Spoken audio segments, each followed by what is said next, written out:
নমস্কাৰ প্ৰিয় দৰ্শক, আপুনি চাই আছে ডিবি মটিভেশ্যন চেনেললৈ মই ডিম্বেশ্বৰ বৰ্মনে আপোনাক স্বাগতম জনাইছো। হনুমান চালিচা পাঠ কৰি আমি যি শুভফল পাওঁ, এই শুভফলৰ বিষয়ে বিভিন্ন ধৰণৰ শুভফলে আমি পাওঁ। তাৰে ভিতৰত মাত্ৰ 7টা ফলৰ বিষয়ে আপোনাক মই জনাবলৈ আজিৰ এই ভিডিঅ'টো প্ৰস্তুত কৰিছো। বিভিন্ন লোকে মোক কমেণ্টত বা টেলিফোন যোগে যিবিলাক কথা সুধি আছিলে, সেই সকলোবোৰ কথা আজিৰ এই ভিডিঅ'টোৰ পৰাই আপোনালোকে লাভ কৰিবলৈ পাৰিব। নিশ্চয় উপকৃত হ'ব বুলি মই আশা কৰিছো। যি ল'ৰা ছোৱালীয়ে পঢ়া শুনাত মনোযোগ নিদিয়ে, ল'ৰা ধেমালি কৰি সময় কটায়, মাক দেউতাকৰ কথা নেমানে, কিবা এটা ক'লেও খং কৰে, এনেকুৱা ধৰণত আপুনি হনুমান চালিচা পাঠ কৰিব পাৰে। ল'ৰাজন যদি 10ৰ পৰা 11 বছৰ বয়স হয় বা তাতকৈ সৰু হয় যদিও তেওঁ যদি ভালকে লিখিব পৰা বা মাতিব পৰা হৈছে, তেতিয়াহ'লে এই ক্ষেত্ৰত তেওঁক নিজেই হনুমান চালিচা পাঠ কৰিবলৈ দিব, নিশ্চয় উপকৃত হ'ব। ইয়াতে এইকাৰণে কৈছে যে ভূত পিশাচ নিকট নাহি আवे, महावीर जप नाम जो सुनावे। যি ল'ৰা ছোৱালীয়ে এই হনুমান চালিচা পাঠ কৰি এই ছপাই ভাগ প্ৰতিদিন জপ কৰে, সেই সন্তানৰ কোনো দিনেই আপোনাৰ অপশক্তিৰ পৰা, কোনো ধৰণৰ অসৎ ব্যক্তিৰ পৰা প্ৰভাৱত প্ৰভাৱিত নহয়। সেইবাবে প্ৰত্যেকেই আমি কি কৰিব লাগে? হনুমান চালিচা পাঠ কৰিব লাগিব। দ্বিতীয়টো লাভ কি হয়?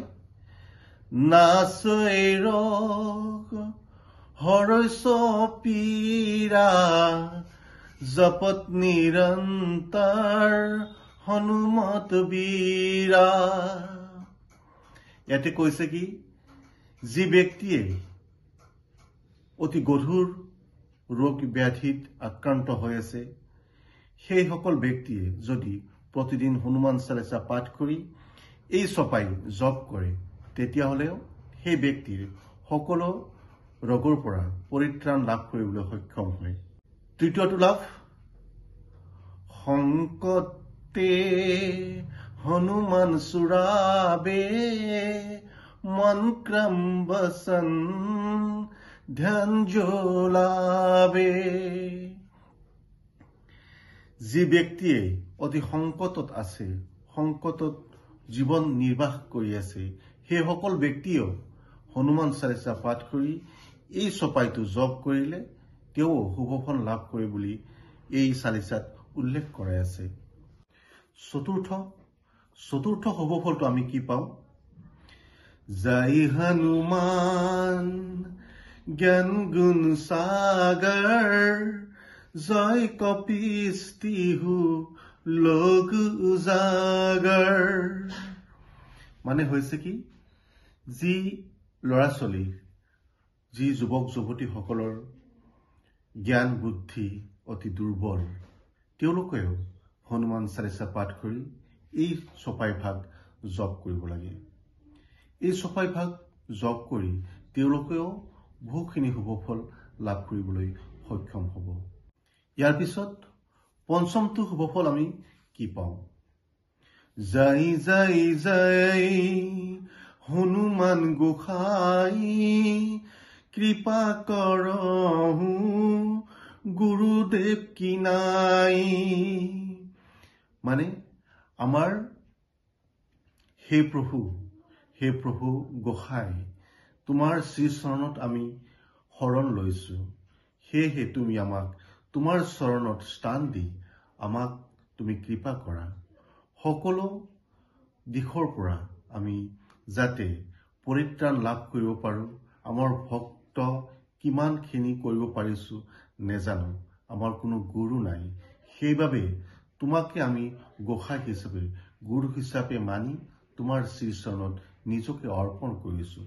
প্ৰভু বজৰংবলী, তুমি আমাক কৃপা কৰিবা। 6 নম্বৰ আমি যেটো সুফল আমি পাবলৈ সক্ষম হওঁ এই ছপাই ভাগ জসতবাৰ পাঠ কৰ কৈ সুতহি বন্দী মহাসুখ হৈ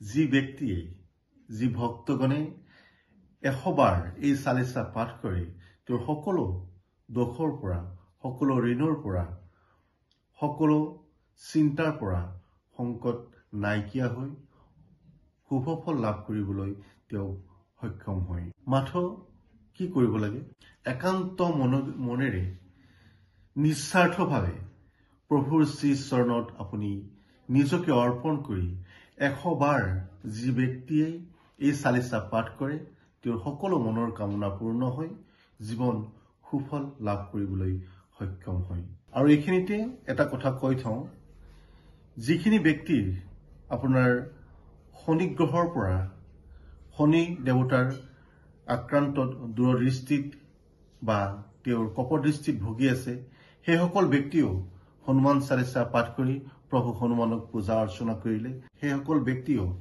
আপোনাৰ পৰিত্ৰাণ লাভ কৰিবলৈ সক্ষম হৈছে কাৰণটো কি আপোনাক নিশ্চয় আপুনি জানে তথাপি মই আপোনাক এইখিনি কথা এবাৰ অৱগত কৰাইছো যেতিয়া লংকাত শনি মহাৰাজ আবদ্ধ হৈ আছিল সেইখিনি সময়ত যেতিয়া প্ৰভু হনুমানে সীতা দেৱীৰ বিচাৰি সেই স্থান পাইছিল তেতিয়া শনি মহাৰাজক দেখি হনুমানে ভাবিছিল হনুমান প্ৰভুই ভাবিছিল যে কোন এইটো তেতিয়া প্ৰভু হনুমানে সেই ব্যক্তিজনক চিনি নাপায় তেতিয়া সুধিছিল তুমি কোন তেতিয়া শনিদেৱে কৈছিল মই শনি মোক ইয়াতে ৰাৱণ ৰজাই আবদ্ধ কৰি ৰাখিছে সেয়েহে মই তোমাক অনুৰোধ জনাও মোক তুমি ইয়াৰ পৰা উদ্ধাৰ কৰা তেতিয়া আপোনাৰ প্ৰভু বজৰংবলীয়ে কৈছিল তোমাক উদ্ধাৰ কৰা ইমান সহজ নহয় তুমি ভাল মানুহৰ ওপৰতো কুপদৃষ্টি দিয়া বেয়া মানুহৰ ওপৰতো দিয়াই তোমাক মই পৰিত্ৰাণ কৰিবলৈ নাই তেতিয়া সেই সময়ত শনি মহাৰাজে কৈছিল যে তোমাক যি ব্যক্তিয়ে ভক্তি কৰিব তোমাক যি ব্যক্তিয়ে শ্ৰদ্ধা সহকাৰে পূজা কৰিব সেই ব্যক্তিক মই কোনোদিনে কপদৃষ্টিৰে নেচাও তেওঁক মই সদায় তোমাৰ আশীৰ্বাদ দিম সেইভাবে আপোনাকো কৈছো যিহেতু শনিৰ দশাত চলি থাকে শনিৰ কপদৃষ্টি চলি থাকে সেই সকল ব্যক্তিও প্ৰভু হনুমানৰ শ্ৰী চৰণত অৰ্পণ কৰি ভক্তি সহকাৰে হনুমান চালিচা পাঠ কৰি তেওঁৰ পৰা মুক্তি লাভ কৰিবলৈ মাৰ্গদৰ্শন কৰাই আছে এই চালিচাত প্ৰিয় দৰ্শক কথাখিনি মই আপোনাক অৱগত কৰাতে নিশ্চয় খৰখেদা হৈছে চাগে বেয়া নাপাব ভিডিঅ' আকাৰে জনাবলৈ হলে বহুখিনি কথা ব্যক্ত কৰিবলৈ হলে ভিডিঅ'টো বহুত দীঘল হৈ যায় সেইভাবে মই সমুৱাই কথাখিনি ক'বলৈ চেষ্টা কৰিলো আশা কৰো আপোনালোকে এই ছপাই কেইটাৰ নিশ্চয় মনোযোগেৰে চাই নিজৰ জীৱন নিৰ্বাহ কৰোঁতে এইখিনি কথা আপোনালোকে উপলব্ধি কৰি নিশ্চয় আপোনালোকে সুফল পাব বুলি মই আশা কৰিছো নমস্কাৰ আজিৰ এই ভিডিঅ'টোৰ পৰা এইখিনিতে বিদায় মাগিছো আশা কৰো প্ৰভু বজৰংবলীয়ে সকলোকে আমাক সুদৃষ্টি নিক্ষেপ কৰি সকলোকে আমাক ভক্তিৰ মাৰ্গেৰে জীৱন নিৰ্বাহ কৰিবলৈ আমাক তেওঁ অনুগ্ৰহ কৰি এই শ্ৰী বজৰংবলীৰ শ্ৰী চৰণত আমাৰ সশ্ৰদ্ধা প্ৰণাম প্ৰভু শ্ৰীৰামৰ চৰণত আমাৰ অজস্ৰবাৰ প্ৰণাম প্ৰিয় দৰ্শক ডিবি মটিভেশ্যন চেনেলটো সাবস্ক্ৰাইব কৰি কমেণ্টত জয় বজৰংবলী বুলি নিশ্চয়কৈ লিখিব জয় শ্ৰীৰাম জয় হনুমান জয় বজৰংবলী